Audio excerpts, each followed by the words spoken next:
case you want on this side. That's good. Does it work for you guys? Is it flat too?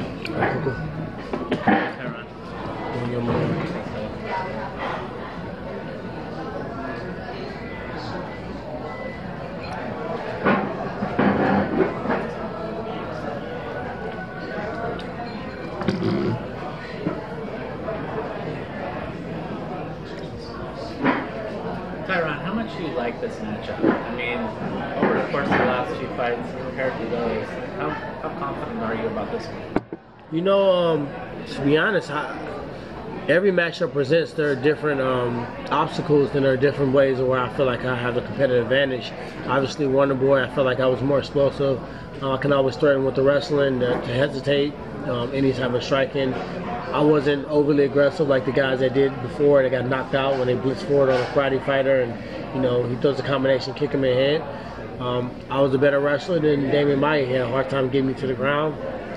Obviously, it didn't fare well for him if he tried to stand up and strike with me. And in this fight, I feel like I got the experience, I got the wisdom, I punch harder, I'm a better boxer, and also I feel like the wrestling and grappling is not even close. Plus, he's never had experience with fighting as many consistent, you know, giants in the sport that I have. So I feel like this fight I have quite a few more competitive advantages, but also he's a young fighter that's really hungry, and I think he really and honestly believes he can beat me. I think he thinks he's going to be a world champion, and when you get somebody that's really just sold on that thought, you know, that's a dangerous opponent, and if you don't take them serious, I think that's the way he's been able to come out and beat guys that, you know, may have had more experience than him.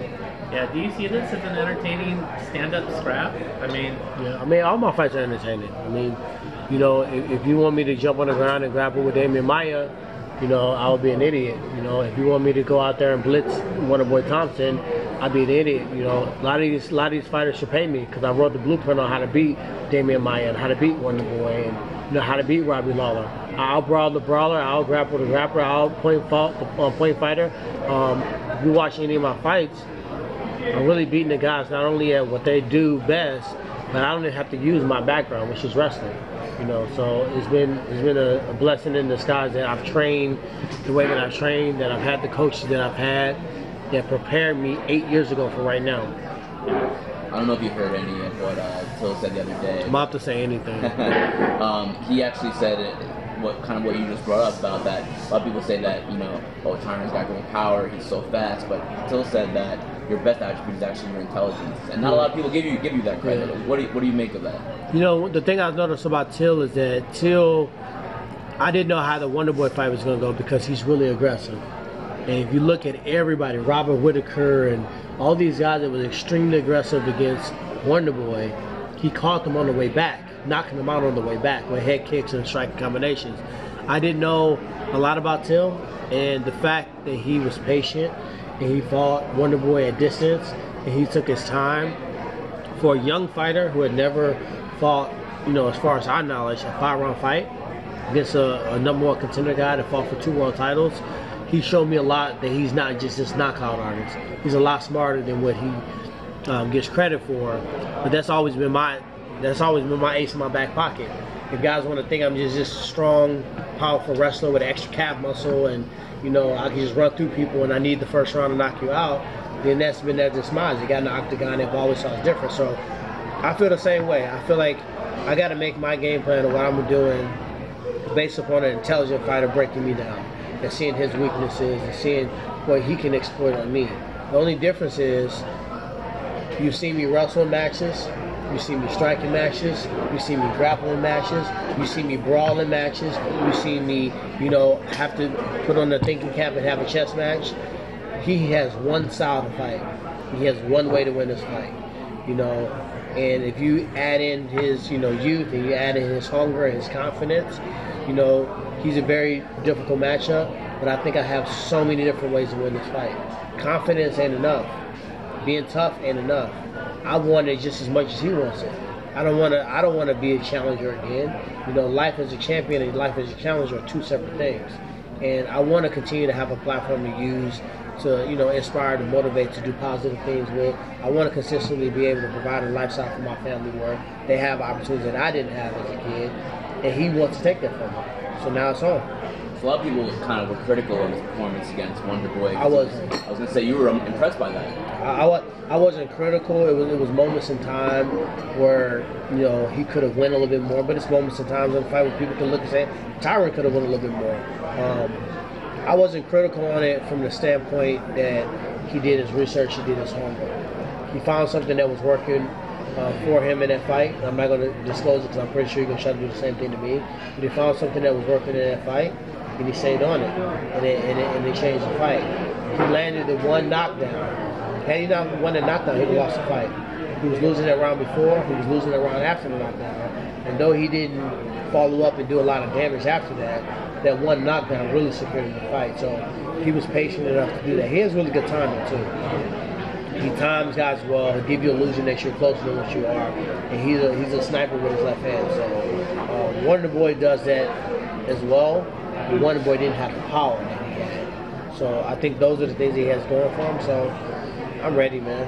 I'm ready to roll. Tyron, in another interview, I saw you say that you consider the fight almost personal. Like This usually is a fight's personal. either personal or it isn't. What makes it almost personal? Well, I don't think I said it's almost personal. I think I said it's personal. You know, when you look at a fighter and what they've done in the sport, you look at Robbie Lawler.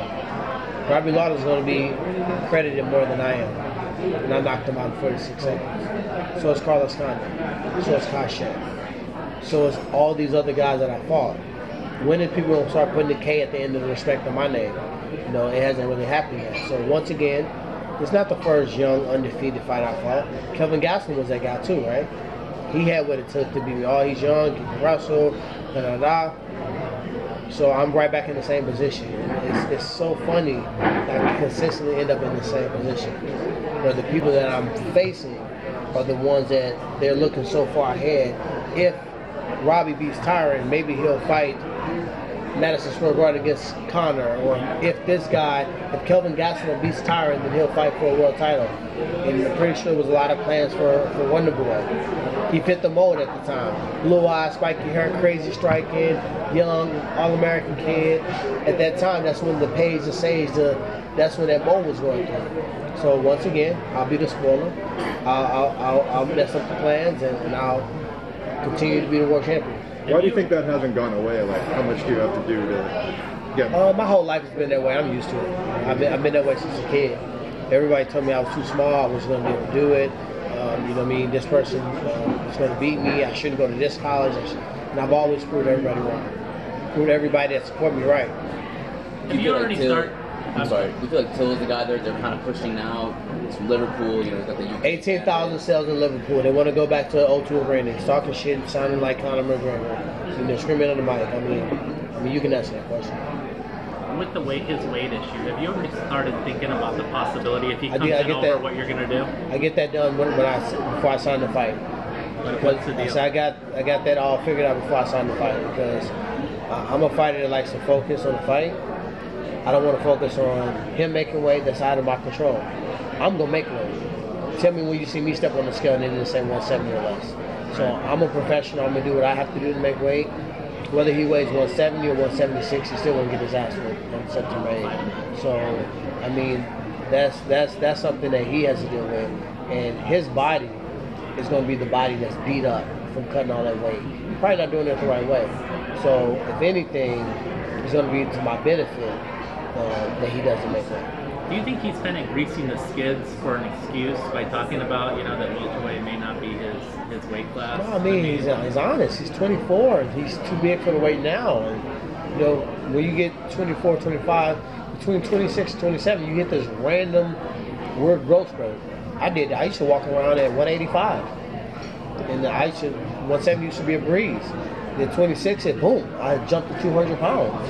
And it just happens to all of us, you know. So I think that the division, welterweight is probably the toughest division in the UFC right now. The competition is not going to start going down at any point in time. And if you look at middleweight, he's their size already. It's not that many great strikers outside of Robert Whittaker that are right there on the forefront. I mean, you do have the Luke Rockholds and things like that, but these fighters are kind of going back and forth to wins and losses. So for a young fighter that's hungry like him, look at Kelvin Gastelum.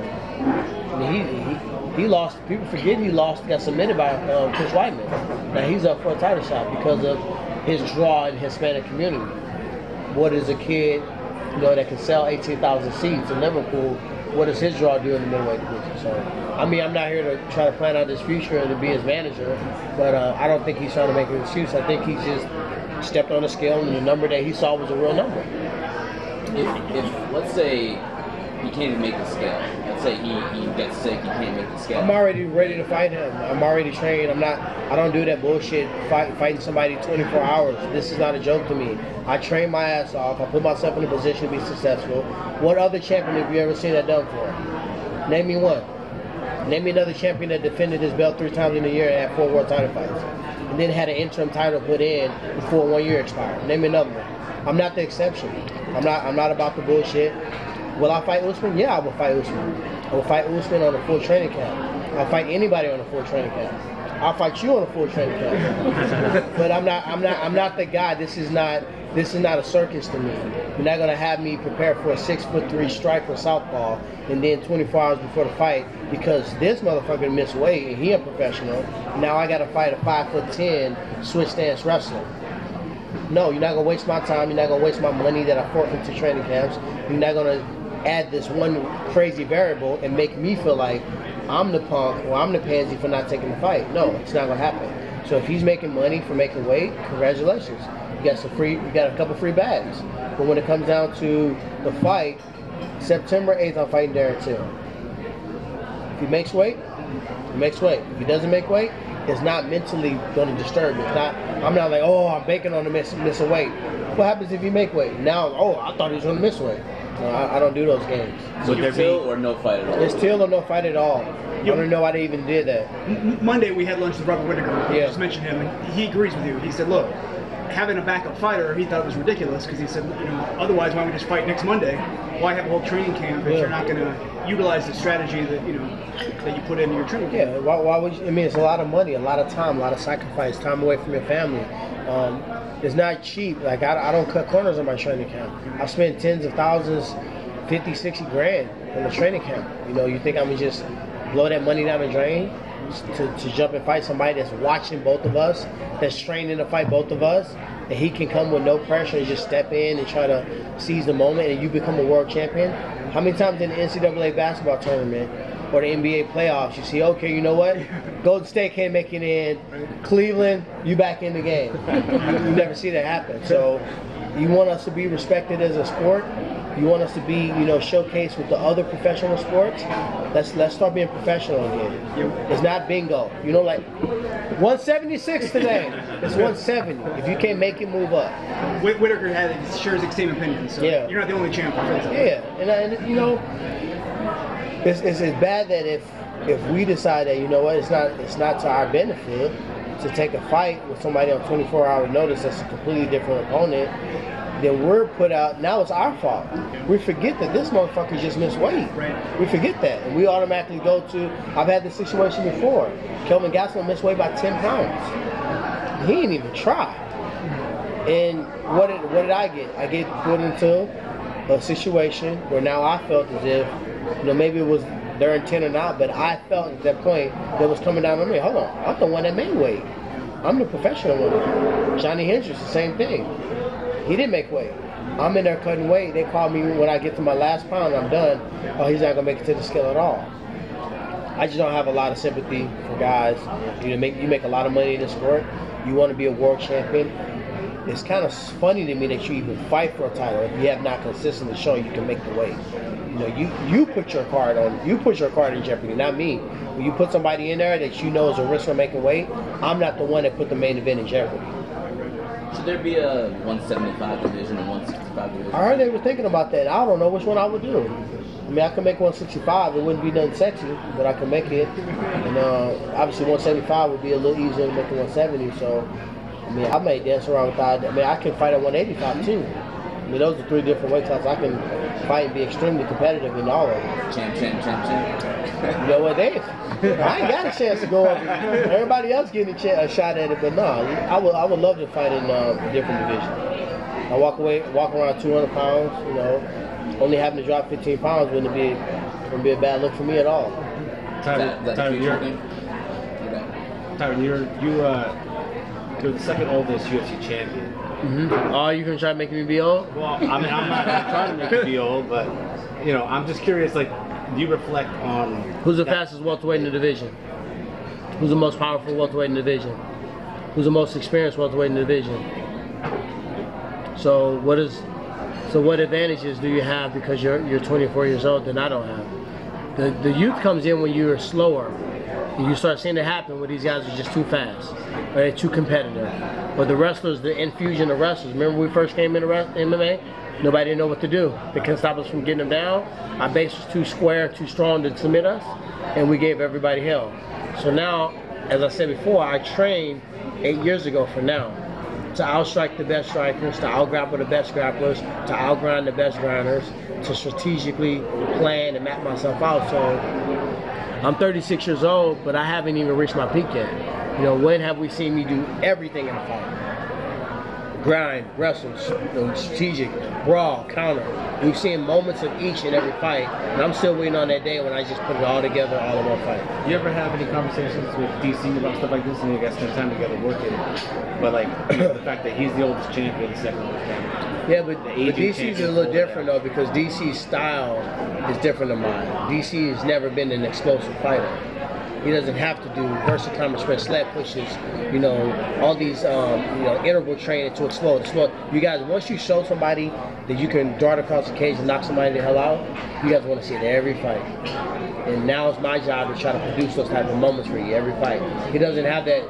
You never expect for the winning the title, the way you won against Lawler sort of set you up for. I mean, that's not the first time I knocked somebody out like that. No, but that's you look at. The title, right? I knocked out Andre Guevara like that. The guy that was training with Wonder Boy. I mean, Darren Till. I knocked out Koshek like that. I knocked out Daniel Kim like that. So you had a reputation to live up to. Yeah, I have a reputation is sitting here, and before you know it, I'm in your face, and the fans want to see that, and nobody can do it better than me. I mean, DJ might be able to, but I mean, he's nonstop on every move. But as far as doing it in such disguise, doing it so explosively, you know, nobody's been able to do that. DC, like me, he's shorter than most opponents, so he utilizes that. He does a lot of work against the cage where he can reset. He does a lot of, you know, explosive takedowns where guys can lift him and make him do a 360, and then he can ground and pound, and he's just a great competitor. And then 205 is a lot slower. You look at my division, equal power, equal speed. You go down, the power goes a little bit down, the speed increases. You go up, the power increases, the speed decreases. Right at 170, people are punching hard as hell, and they're doing it fast as hell. There's no in between. GSP said recently that wants to come back maybe before the end of the year. There was a time where you guys had kind of come to a little bit of like together and agree with the fight. I'm good. Now you're done. You moved on. My goal is on beating and dominating who's in front of me. And I'll let you guys decide who that is. Because anytime I go and speak about who I want to fight, it's never taken the right way. So my goal and the way that I'm going to be the greatest of all time is dominating and annihilating who's ever in front of me, whoever that is. And I won't be the person that picked. You mentioned earlier the life of a champion, you know, versus that of a challenger. Lately, you've been doing, you've got acting, you've got some music. Can you talk a little bit about that? You know how life is different. You know, a lot of times, you know, people talk about ring rust, and I always says what you do with the time off. And obviously, working on Fox and analyzing the sport, and you know, just looking at it from a different lens. And I got a chance to step back. Like, to be honest, did I want to be injured? No, I hate being down, and you know, it kills me because I'm so busy all the time. But it allowed the division to shuffle itself. There was really no number one contender. Like, let's be real. Like, we don't sit there and act like Kobe was the number one contender, or RDA, or Till, or Usman. These fights needed to happen. The division needed to sort itself out, and I got a chance to put my hand. I was nonstop. Like, no other champion was as active as I was. I mean, fighting actual #1 contenders, not super fights, not a Dan Henderson that's outside the top 15, not jumping around weight classes. I was fighting the next person that you guys said had what it takes to beat me, and that's who I was fighting. So I came back fresh, I came back hungry. This young kid lit a fire underneath me that I've never had before. I'm taking everything personal. If somebody in this room look at me too long, I'm taking it personal. You would tell. You going back to report something. So I did think being in that mindset has allowed my body to also join it. My body responded well. You know, diet, training, water intake, sleep, supplementation. I feel like I may have 1 or 2 bad days of training total in this camp. You know, everything else exponentially every week got better and better and better and better. I'm able to push harder and harder and harder. Where people just would stop in practice, just watching me go. They're just looking at me like, how the fuck does he keep doing this? 5 rounds, 6 rounds, 7 rounds. So I'm just excited. I'm excited that even at 36, my man tried to give me an AARP card. I'm 36.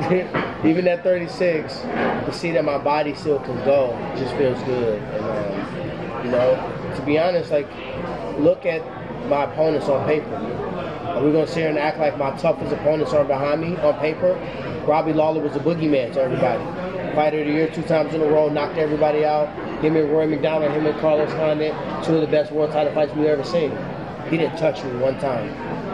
Won the boy who knocked out 1 million people, 7 fights in a row. Had only lost to Matt Brown. Had he had 2 more rounds, Matt Brown would have lost that fight. You know, he just needed 2 more rounds. He got cut short of time. Didn't look like that against me. Damian Maia took down all 12 opponents before me.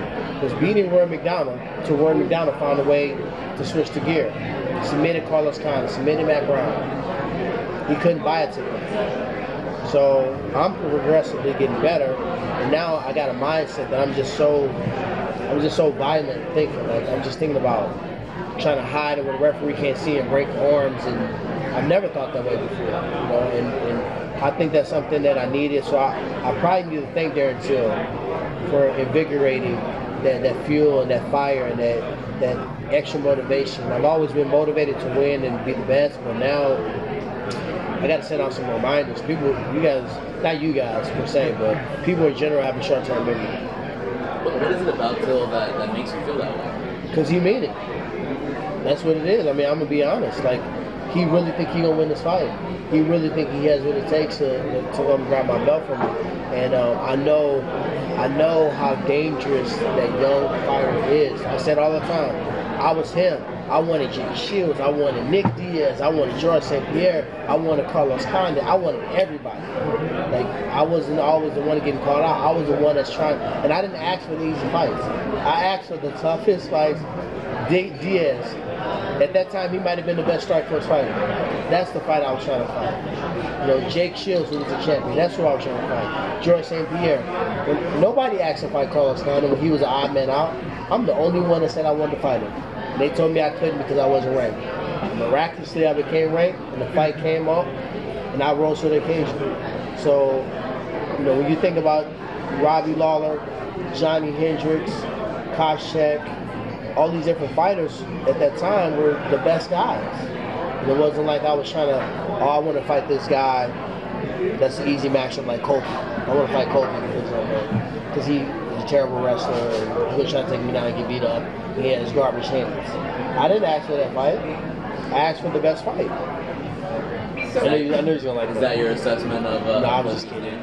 I'm just giving him crap because he's such a pansy for talking all that shit and then getting the world title fight and bitching out. He should be embarrassed.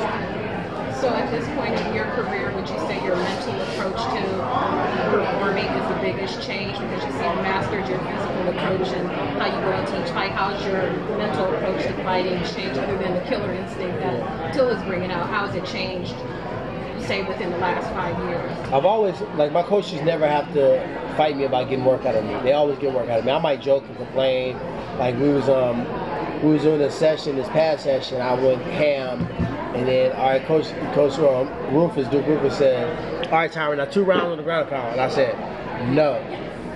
Then they looked at me like, you don't know what to say. Like, He just said no, and I'm like, I was just bullshitting, I'll do it. So I might joke around, but they've never had any problems with getting me to work. I've always been internally motivated. You know, I haven't won every round. Like, shit, when I brought Sage out, Sage kicked my butt for a day or two before I can figure out what to do with them. You know what I mean?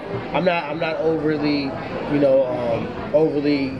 just arrogant where I can't admit, I got my ass whooped for years at wild card boxing. Then it stopped me from walking through that door. Now I earn that respect. This time around, it's been a focus shift. I think the narrative has been trying to be portrayed as Tyron's so focused on entertainment, music, Hollywood, ESPYs, he's partying, he's doing this stuff. He got all this new drip, and this young kid is so hungry. He ain't seen this kid in a year, and he don't care. He want the title so bad. I'm gonna let that become the narrative. So meanwhile, I'm focusing. Meanwhile, I'm training like a madman. And meanwhile, he thinks it's actual. So what is the switch? How do you pick yourself up for that, because you've given yourself the speed, the wrestling, the stand-up boxing advantage over your opponent. So how do you pick yourself up to make sure you don't become complacent as you head into fighting a competitor that you've given yourself all the advantage? You know, one thing that was a theme of Damian Maya camp, because this is the second abbreviated camp. You know what I mean? I got 5 weeks notice for Damian Maya. It wasn't that many weeks different in this one. 5 or 6 weeks for this one. And for world champion, that's not really enough time notice to properly prepare for an opponent. But I told myself, am I gonna die? No, I'm not gonna die. I'm on the treadmill, sucks bad. I want to get off. My legs burning. I keep making all excuses. You build like a running back. You're not supposed to be doing this long running. Like everything you can think of. But your knees gonna hurt from sparring if you keep running. Like we all go through this. Like if I sit here and act like every day I eat, alfalfa sprouts and I never had a bad meal, I'll be lying to you. But there are moments in time where your mind and your body try to tell you to take the way out, and I just tell it, I'm not gonna die. Losing is way worse than running 5 more minutes. I know I told myself I was gonna run 4 miles at a speed of 8, which is booking it for me. I don't know about you guys. But when my hands start getting ready to touch that button, I think about losing. I think about losing my belt. You think about losing my belt, I'm getting an instant rematch? Honestly. And the fact that all you guys got the same look on your face, it should tell you exactly what my motivation is. My motivation is to prove my supporters right. The people that train me right. I always feel like it's spiritual for me. Spiritually, I feel like God gave me the gifts. I've always had adversity. I've always been through hell. Everybody's always told me what I wasn't going to do. But if I focus on what people are saying, the same people that I don't feed, I don't live with, they're not at my kid's birthday party, you know what I mean? I don't talk to them on a weekly basis.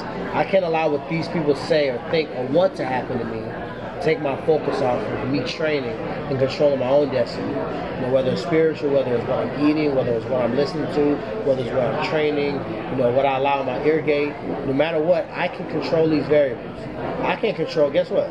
If I went out there and stomped Kobe Covington, everybody would have forgot about the fact that you called me born against Damian Maya and Wonderboy. They would have forgot. They would have never. When I got knocked out by Nate Marquardt, what happened when I steamrolled Jay Heron, who's my homie? I hate that video keep coming out because he's a friend of mine.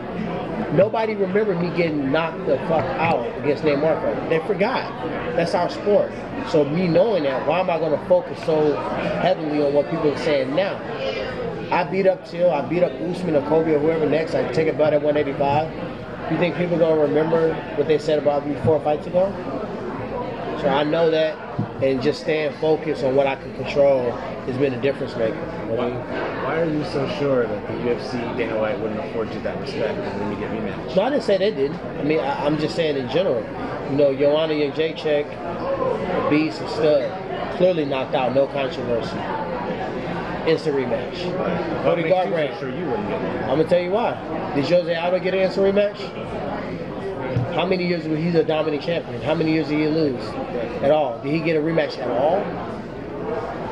Do you think Demetrius will get a rematch? Demetrius should have asked for a rematch. He stopped Henry Cejudo. It was a close fight. One judge thought he won. Sometimes DJ is a little too nice.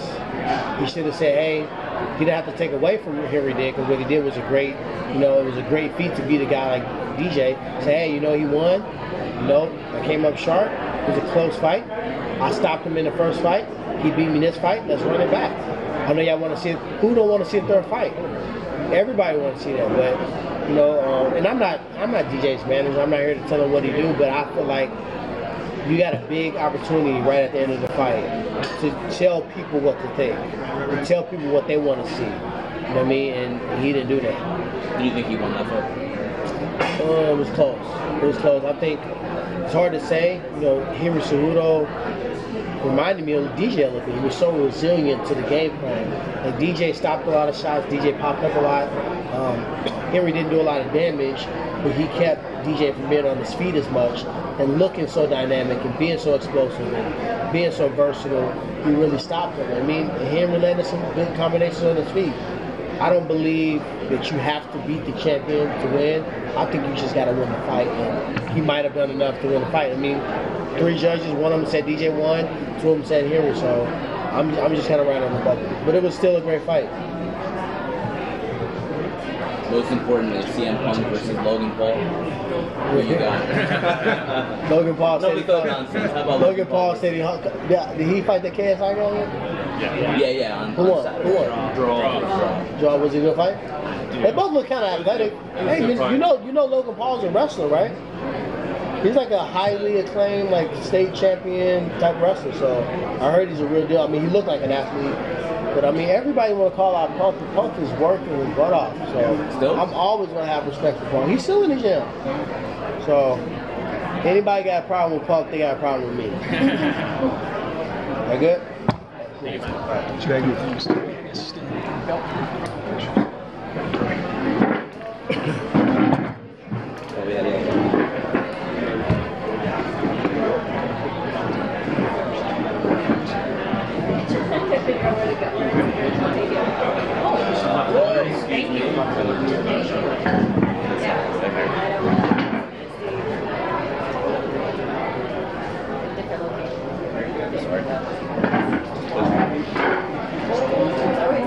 gave you this one. He gave you the highest grade.